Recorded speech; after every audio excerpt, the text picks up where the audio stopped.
Side खबरों के लिए सब्सक्राइब करें फ्लेम मीडिया और उसके बाद बेल आइकन को प्रेस करें ताकि सबसे पहले आपको मिले एक्सक्लूसिव खबरें।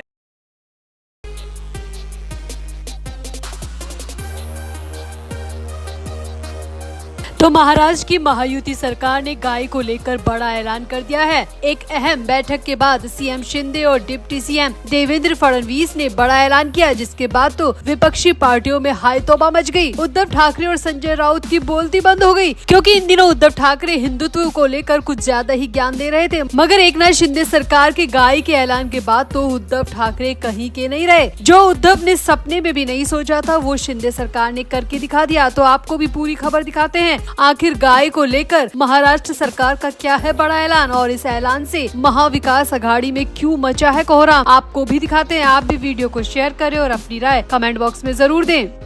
तो महाराष्ट्र की एकनाथ शिंदे सरकार ने गाय को राज्य माता का दर्जा दिया है और ऐसा करने वाला महाराष्ट्र देश का पहला राज्य बन गया है जहां पर गाय को राज्य माता का दर्जा दिया गया है। विधानसभा चुनाव से ठीक पहले किए गए इस फैसले को हिंदुत्व के नाम पर लोगों को लुभाने वाला बताया जा रहा है। विपक्ष इस पर सवाल खड़े कर रहा है और विपक्ष का कहना है कि एकनाथ शिंदे सरकार ने चुनाव से पहले ये हथकंडा अपनाया है ताकि हिंदू वोटर्स को गेन किया जा सके और ये आरोप लगाने वाले महाविकास आघाड़ी के नेता हैं। हालांकि सरकार का कहना कुछ और है। सरकार का कहना है कि भारत की संस्कृति और हिंदुत्व में गाय की बहुत बड़ी महिमा है, इसीलिए गाय का संरक्षण किया जाएगा, इसीलिए उसे राज्य माता का दर्जा दिया जा रहा है। इसका चुनाव से कोई लेना देना नहीं है। सरकार ने साफ कहा कि गाय के संरक्षण के लिए और भारत की संस्कृति को बचाने के लिए राज्य सरकार ने ये फैसला लिया है। डिप्टी सीएम देवेंद्र फडणवीस ने खुद मीडिया के सामने आकर कहा कि देसी गाय हमारे किसानों के लिए वरदान है, इसीलिए हमने उन्हें राज्य माता का दर्जा देने का फैसला किया है। हमने ये भी तय किया है कि गौशालाओं में गायों के संरक्षण की संपूर्ण व्यवस्था की जाएगी। इसके लिए सरकार हर संभव प्रयास करेगी। गायों के संरक्षण के लिए सरकार प्रतिदिन 50 रुपए का भत्ता भी जारी करेगी। यानी कि गायों के संरक्षण के लिए सरकार ने न सिर्फ राज्य माता का दर्जा दिया बल्कि उसके लिए बजट भी जारी कर दिया है और हर दिन 50 रुपए का भत्ता गायों के संरक्षण के लिए सरकार की तरफ से दिया जाएगा।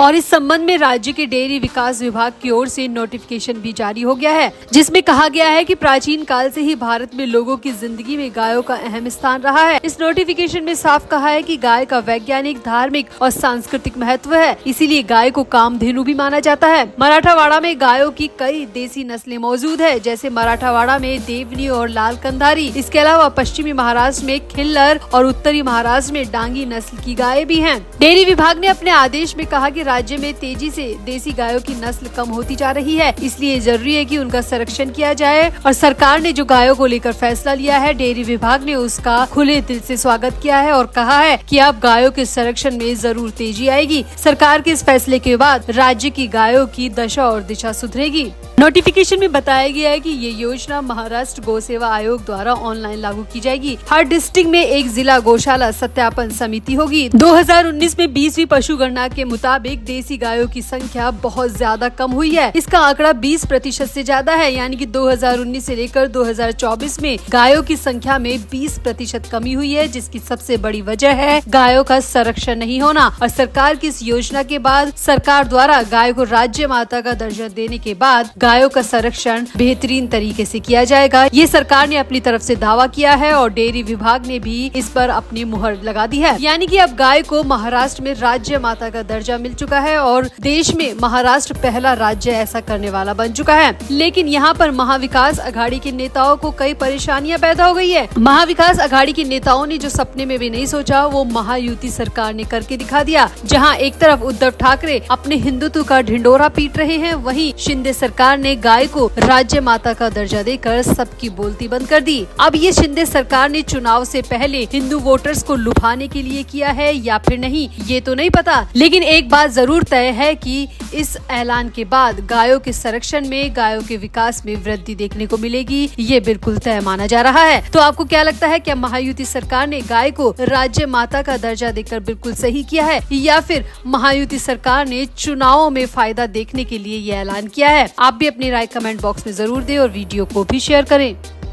तो मामला कैसा भी हो, चाहे देश से जुड़ा हो, दिल्ली से जुड़ा हो, राजस्थान से जुड़ा हो, मध्य प्रदेश से जुड़ा हो या महाराष्ट्र से, संजय राउत एक ऐसे राजनेता है जो हर मसले पर अपनी राय देने से पीछे नहीं हटते। अब केंद्रीय वित्त मंत्री निर्मला सीतारमण के खिलाफ चुनावी बॉन्ड के जरिए उगाही करने का गंभीर आरोप लगा है। इस शिकायत पर सुनवाई करते हुए बेंगलुरु की एक विशेष लोक अदालत ने उनके खिलाफ FIR दर्ज करने के आदेश भी दिए हैं। अब इस मामले में भी संजय राउत कहां पीछे रहने वाले हैं और संजय राउत ने सीधे सीधे केंद्रीय वित्त मंत्री निर्मला सीतारमण पर निशाना साध दिया और FIR दर्ज होने के साथ ही निर्मला सीतारमण को पूरी तरह दोषी भी करार दे दिया। इसके साथ ही संजय राउत ने ED को BJP का इलेक्शन एजेंट भी कह दिया। तो क्या कुछ कहा संजय राउत ने, संजय राउत का पूरा बयान आप भी सुनिए।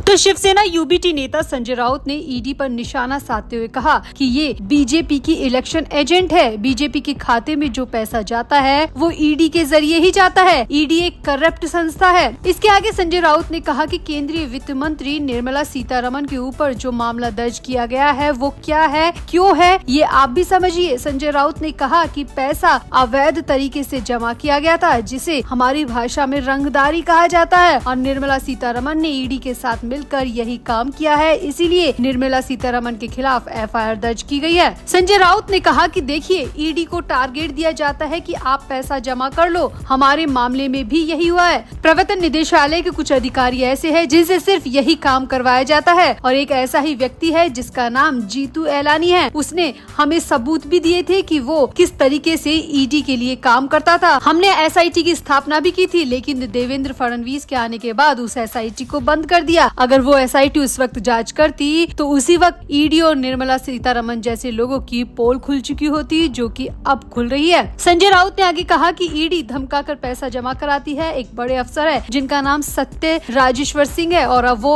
BJP के MLA हैं। अगर आप इनका रिकॉर्ड देखेंगे तो सभी ने ED के लिए पैसा जमा किया है। एक व्यक्ति है जो जेल में है, उसका नाम रोमी भगत है। उसने तो मुंबई और देश में ED के नाम पर दुकान खोल रखी है। उसमें BJP के कई बड़े नेता शामिल हैं, वो भी अब जेल में हैं। शिवसेना UBT संजय राउत ने कहा कि अगर आप इतिहास देखेंगे तो ED के लोग ही ज्यादा वसूली कर रहे हैं। इस समय सबसे ज्यादा सबसे भ्रष्ट संस्था ED और CBI है और इसके लिए हमारे प्रधानमंत्री और वित्त मंत्री जिम्मेदार हैं। संजय राउत ने कहा कि वित्त मंत्री की तो पोल अब खुल गई, अब धीरे धीरे वक्त के साथ प्रधानमंत्री की पोल भी खुल जाएगी और सबके सामने आ जाएगा कि ये कैसे ED के जरिए वसूली करते हैं, उगाही करते हैं, कैसे करोड़ों अरबों का बिजनेस ये ED के जरिए करवाते हैं। ये सब धीरे धीरे खुलकर सामने आ जाएगा।